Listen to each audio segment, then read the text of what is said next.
Assalomu alaykum va rahmatulloh do'stlar. Bugun sizlar bilan Xudo xolasa bu yerdan ko'rib chiqishimiz kerak bo'lgan narsalar, ya'ni darajani aniqlash testlari degan anaqani nima deydi? O'sha bo'limini ko'rib chiqamiz Xudo xolasa sizlar bilan. Xo'p, bu juda foydali va qiziqarli bo'lim. Ko'p joylarda yo'q bu narsa. O'shaning uchun diqqat bilan ko'rishinglarni iltimos qilardim. Xo'p, bu yerda buni ustiga bosadigan bo'lsak, testlar ro'yxati va test topshirish chiqadi. Xo'p, testlar ro'yxatiga o'tamiz. Birinchi, bu yerda ko'rib turganingizdek hech qanaqa test yo'q. Uni yangi test yaratish mana bu button, ya'ni o'sha tugmacha deymizmi, knopka deymizmi, o'shani bosamizda bu yerdan ma'lumotlarni to'ldiramiz. Test nomini kiritamiz. Masalan, ingliz tili bo'yicha bo'ladigan bo'lsa, ya'ni bu o'zi nima uchun to'xtalib, men birinchi create qilishdan oldin tushuntirib o'tay. Bu yerda ikkita maqsad bor. Birinchisi leadlar bilan ishlasak bo'ladi, ya'ni target qilganinglarda ishlatsak bo'ladi. Ikkinchisi masalan учебный centrga yangi o'quvchi keldi, uni darajasini bilmoqchisizlar. Masalan, qog'oz chiqar, uni qil, buni qil, tekshirsin uni bitta odam deb o'tirmaymizda. Test yasab qo'yamiz. O'sha test bo'yicha o'shani ochib beramiz o'quvchilarga, keyin kelgan o'quvchiga. Bo'ldi, o'shani yechadi. Darajasi chiqib keladi. O'qituvchidan minimal effort, ya'ni harakat talab qilinadi, kuch talab qilinadi. Ko'p vaqtini ham olmaysizlar o'qituvchini, oson bo'ladi. Masalan, xo'p, darajani aniqlash testi bo'ladigan bo'lsa, beginnerlarni tekshirmoqchimiz. Beginner test masalan. English test deylik. General English masalan. General English. Xo'p, bu yerda tavsifa yozishimiz kerak. Ya'ni test nima haqida ma'lumot yozib qo'yishimiz mumkin. Xo'p, test haqida ma'lumot deymiz. Keyin bu yerda kim tomonidan yaratilayotgani juda muhim. Buni yozib ketishimiz kerak. Masalan deylik, men o'zim ismimni yozaman, Abdulbori Malikov. Xo'p, test yaratishni bosamiz. Bismillah. Mana ko'rib turganingizdek bizga tilga moslashganligi uchun avtomatik test bo'limlarini ham yasab berdi. Bu yerda ko'rib turganinglardek vocabulary assessment, ya'ni lug'at, grammar assessment, reading comprehension, writing assessment, listening assessment, speaking assessment. Bu yerda ko'rib turganingizdek shu test bo'limlarini yasab berdi. Xo'p, bu yerda test haqida ma'lumotlar, test bo'limlari, test tahrirlash bo'ladi, ya'ni o'zgartirsak u joyini yoki udalib qo'ysak bo'ladi. Test bo'limlarini ko'rishimiz mumkin bu yerda. Agar sizga bu bo'limlar kerak bo'lmaydigan bo'lsa, o'chirib tashlab, o'zingizga yangi bo'lim qo'shishingiz mumkin. Juda ham oson. Bu yerdan mana kerakli ma'lumotlarni to'ldirasiz. Nomi, tavsif, ko'nikmasi, o'zingiz yozsangiz ham bo'ladi. Masalan, vaqt chegarasi, tartibi, ya'ni tartib nima? Mana shu ham muhim rol. Ketma-ketligi, ya'ni test bo'limlari o'quvchiga qaysi biri birinchi, qaysi biri ikkinchi tartibi bo'lib chiqishini tartibi, ya'ni o'quvchi birinchi bo'lib qaysi bo'limni ishlash kerak degan savolga javob beradi. Mana shu tartib. Xo'p, biz ochib o'tirmaymiz, chunki bu o'sha Morzen naftida o'sha yetadi bizga. Xo'p, nima qilamiz? Nimadan boshlaymiz? Birinchi o'rinda deylik, vocabulary qilamiz. Vocabulary savollar boshqarishga kirdim. Men savollarga keyin bu yerda yangi savol qo'shishingiz mumkin. Ya'ni testda bo'limiga biz savol qo'shishni boshlaymiz. Mana ko'rib turganingizdek, sizlarga juda ham zo'r editor berilgan. Bu yerda xohlaganingizcha yozishinglar mumkin. Kitoblardan ham olib qo'yishimiz mumkin. Masalan, deylik, birorta bir kitob ochishimiz mumkin. Deylik, hop, IELTS masalan, practice books masalan. Hop, deylik, PDF deylik bu yoqqa. Hop, kiramiz, birortasini ochsin. Hop, kitob kattaroq shekilli. Bu ochguncha bu yoqda bu bizga kerak emas. Bunisini ochamiz. Mana ko'rib turganingizdek Achieve IELTS ekan. Xo'p, deylik, bu yoqda kopiya qolish iloji bormi desam, yo'q ekan. Ming bor uzr, boshqasini ochib ko'rishimizga to'g'ri keladi. Cambridge IELTS 16 deyapti. Hop, bu ochguncha men tushuntirib turaman qolgan joylarini. Xo'p, bu yoqda oddiy yozganinglarda bosib yozsanglar bold qilib yozadi. Xohlasanglar o'rtadan, xohlasanglar chapdan, o'ngdan to'g'rilasanglar bo'ladi. Xuddi Wordda qanaqa funksiyalar bo'ladigan bo'lsa, bularni ham qo'shib qo'yganman. Tekst kattaligi, kichkinaligi, masalan, bemalol o'zgartirsanglar bo'ladi. Mana bunaqa space'ga qo'shsanglar bo'ladi, 1-2 qilib. Xohlasanglar bunaqa pastiga yozsanglar, tepasiga yozsanglar, link qo'ysanglar bo'ladi. Qilinadigan nima deydi, imkoniyatlar ko'p bu yoqda. Bemalol ishlatsak bo'ladi. Buni kopiya qilsak bo'lar ekanmi? Buni olib kopiya qilib bu yoqqa bunda qo'ysak ham bo'ladi. Bu kitob yaxshi bo'lmaganligi uchun qo'yilmadi. Atak bold bo'lsa bold qilib qo'yadi, boshqa farqi yo'q. Bemalol qo'yaveradi. Deylik, hozir ChatGPT ga o'tamiz. ChatGPT ga o'tib turib, please create 3 English vocabulary tests deymizda. In multiple choice question, gap filling and open-ended form. Deylik, mana shuni mana bunaqa deylik, sonni olib tashlab, mana ko'rib turganingizdek hozir bizda create qilyapti. Xo'p, bu ham bizga kerak emas. ChatGPT dan foydalanamiz. Mana ko'rib turganingizdek, mana part 1 deyapti. Multiple choice gap filling. Bunaqa qilsanglar ham bo'ladi. Ya'ni buni olamiz, buni olib bu yoqqa bunday qo'yamiz. Mana ko'rib turganingizdek shunaqa oldi. Bu yoqda savol turini tanlaymiz, multiple choice. Javob variantlarini kirgizishimiz kerak. U qanaqa kirgizamiz deydigan bo'lsak, buni olamiz, qo'yamiz. Ikkinchisini olamiz. Buni ham olamiz. Xo'p, buni ham olamiz. Xo'p, buni ham olamiz. Xo'p, keyin bu yoqda mana to'g'ri javobni belgilashimiz kerak. She was so touched by the movie that she cried during the final scene. Ya'ni u juda ham ta'sirlanib ketdiki, ya'ni touched to'g'ri javob bo'lishi kerak, katta ehtimol bilan. Qani, to'g'ri javoblarni berdimi, yo'qmi? Give me with answers. Correct. Okay. O'sha savollarni takrorlasa,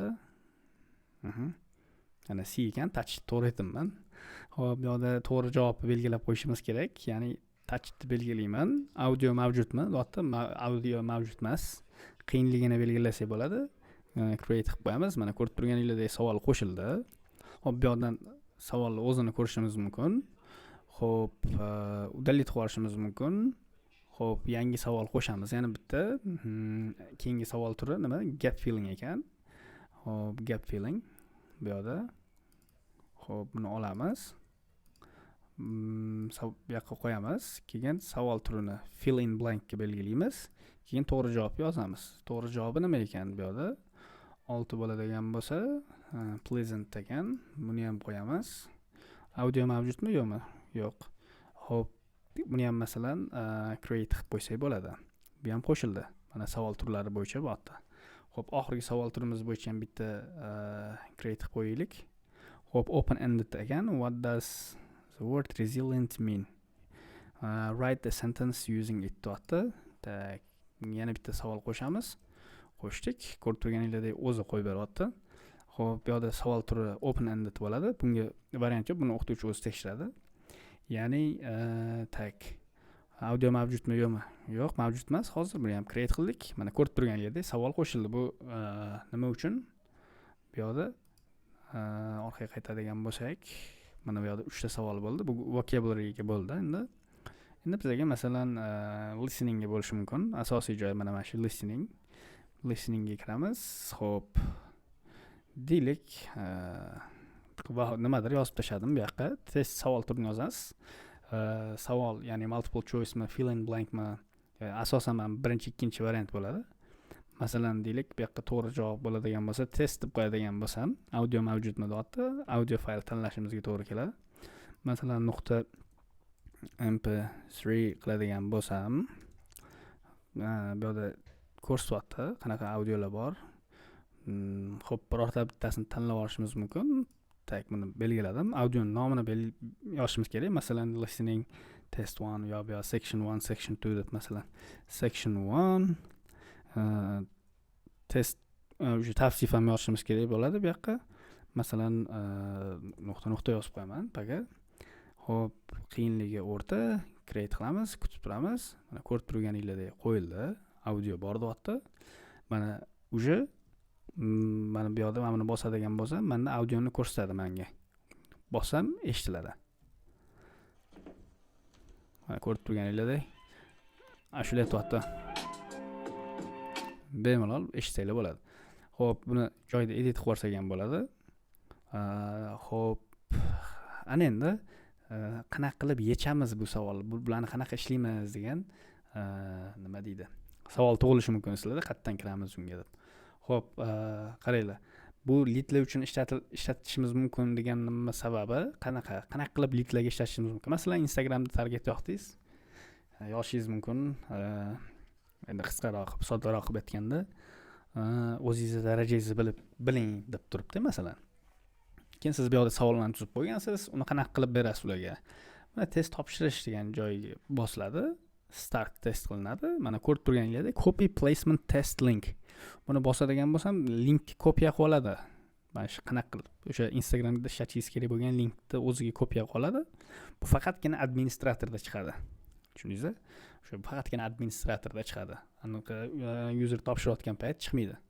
Xo'p, ana endi buni kopiya qilib oldim. Ko'rib turganinglardek, xo'p, deylik Instagramdan men topib kiryapman. Masalan, bunda kiraman. Ko'rib turganinglardek, boyagi beginner general English chiqib keldi, ko'rdinglarmi? Bu juda muhim. Boya biz yasagan testimiz chiqib keldi. Ana endi bu yerda yozishimiz mumkin. Lead deymiz, lead 1. Lead 1 demaylik, shuna lead masalan test deymiz. Xo'p, telefon nomeri bo'lishi kerak leadda. Masalan 99 999 99 99 masalan. Email optional, masalan unga ham yozib qo'ysa bo'ladi. Qanchalik darajada yozsa sizlarga shunchalik yaxshi.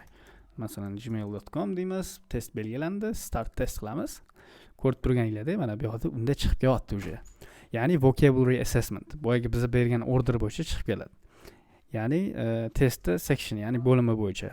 Xo'p, masalan she was amused, bored, touched, confused masalan belgilashimiz mumkin. Masalan touched, submit next question qilinadi. Ko'rib turganinglardek bu yerda the weather was, bilmayman, короче, testmidi, nimadir yozdik. Buni ham submit next question qo'ysak bo'ladi. Resilient bu open ended bo'ladi. Bunga ham yozamiz. Qanaqadir tekst yozib yuboriladi. Submit and finish test. Hop, buni bosdik. Mana ko'rib turganinglardek grammatikaga o'tdik. Grammatikada bizda savollar yo'qligi uchun not found deyapti. Readingga o'tdik. Readingda ham savollar yo'q. Yasab o'tirmadik. Unga ham o'tdi. Writing o'tdi. Listeningga keldi. Mana ko'rib turganinglardek listening уже load bo'lyapti. Buni bosadi. Bu yerda audio qo'yiladi.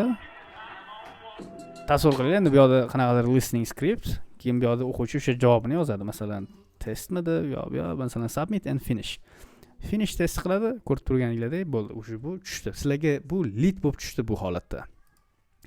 Bu qanaqa qilinadi endi? Orqaga qaytadigan bo'lsak, mana ko'rib turganinglardek, ana endi bu yerdan yangi talabalar ro'yxatiga o'tsak, mana ko'rib turganinglardek lead tushdi. Bu yerda telefon nomeri bor. Converted deyapti. Ya'ni student bo'lganmi, yo'qmi? Yo'q. Studentmi deyapti? Yo'q deyapti. Nechta test yechdi, nechtasini tugatdi deyapti, nechtasini in progress hali davom etyapti deyapti. Bitta yechdi, bo'ldi. View details ga kiramiz.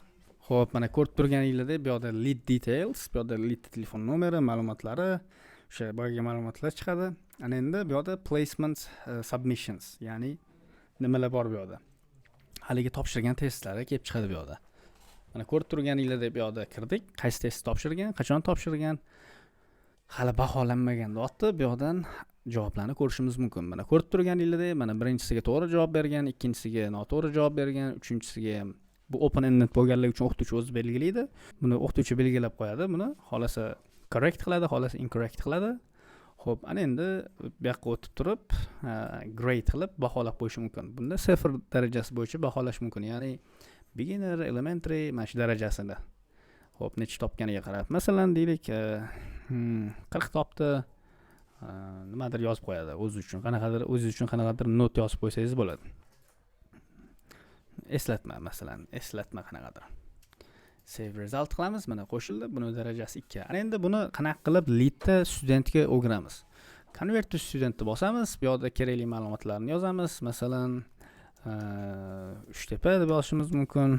Uchtepa tug'ilgan kuni, masalan, bu qarab hozir to'ldirib tashlamiz. Emergency contact bu yerda masalan 9 gacha profilni fotosi bo'lishi mumkin. Masalan, qaysi guruhga biriktirmoqchisiz, birato'lasi o'shani yozasiz. Keyin bu yerdan masalan parol qo'yib berishimiz mumkin bularga. Parol qanaqa bo'ladi? Deylik, masalan, lead convert to studentni bosadigan bo'lsak, mana ko'rib turganingizdek bu convert bo'ldi. Mana uje bu studentlar ro'yxatiga o'tdi. Talabalarga o'tadigan bo'lsak, mana talabalar ro'yxatida uje lead bo'lib chiqib keldi. Bunga ota-ona qo'shishingiz mumkin, tahrirlab telefon nomerlarini qo'shib qo'yishingiz mumkin. Mana telefon nomeri bor. Xo'p, ota-onani qo'shib qo'yish mumkin. Mana bu yerda mavjud ota-ona. Masalan, deylik, Fni bosadigan bo'lsam, Faxriddin Malikov chiqdi. Qarindoshligini belgilashim mumkin. Masalan, qo'shdim. Mana ko'rib turganingizdek qo'shildi bunga. Mana bemalol ko'rishingiz mumkin. Shuna qilib yaratsak bo'ladi. Xo'p, Xudo xolasa bu hali boshlang'ich versiyasi. Kelajakda bundan ham yana rivojlanib, mana bu kamchiliklari, ozgina bir ikkita kamchiliklari bor. O'sha kamchiliklarni to'g'rilab ketamiz. Xudo xolasa shu qisqacha videomiz mana shulardan iborat edi. Rahmat, sog' bo'linglar, salomat bo'linglar.